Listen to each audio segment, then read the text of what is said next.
अभी सब्सक्राइब करें हमारे चैनल को और साथ में बेल आइकन को भी दबाना ना भूलें।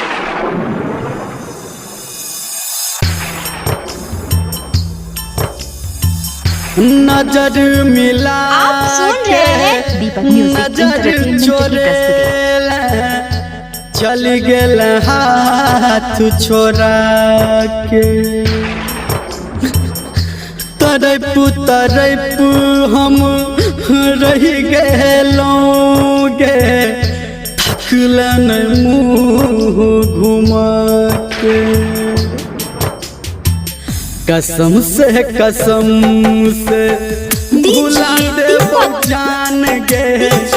कसम से भुला दे जान गे आ प्रेम में हमारा जहिना आ प्रेम में हमारा जहिना बना दिल आन गे कसम से भुला दे जान गे आ प्रेम में हमारा जहिना आ प्रेम में हमारा जहिना बना दिल आन गे कसम से भुला दे जान गे कसम से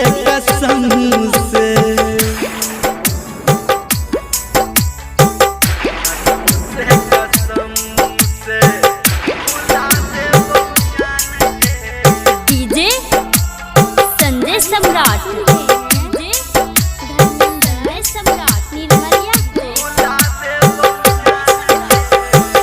दीवाना तोहर हम रहियो गे प्यारा नजर में आप तोरा भेलियो आवारा। क्या नाम है आपका? नाम तो आपने सुना ही होगा। दीवाना तोहर हम रहियो गे प्यारा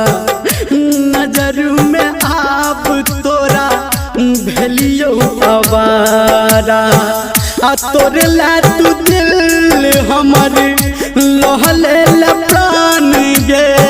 आ तोरे ला तू दिल हमर लहले प्राण गे कसम से भुला दे जान गे कसम से भुला दे जान गे डीजे दीपक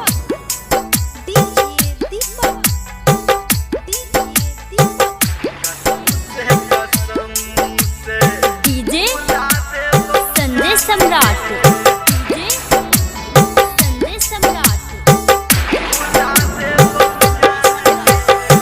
मोहब्बत के नाम तू केला बदनाम गे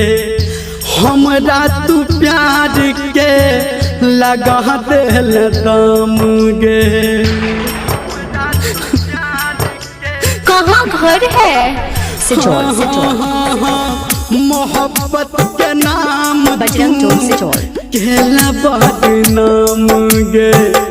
हमरा तू प्यार के लगा दिल दाम गे कहो धर्मेंद्र तोरा सुन खोल कान गे कहो संजय गौतम तोरा सुन खोल कान गे कसम से भुला दे जान गे कसम से भुला दे जान गे आ प्रेम में हमारा जहिना आ प्रेम में हमारा जहिना बना दिल आन गे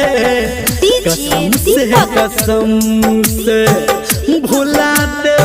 जान गे कसम से भुला दे जान गे कसम से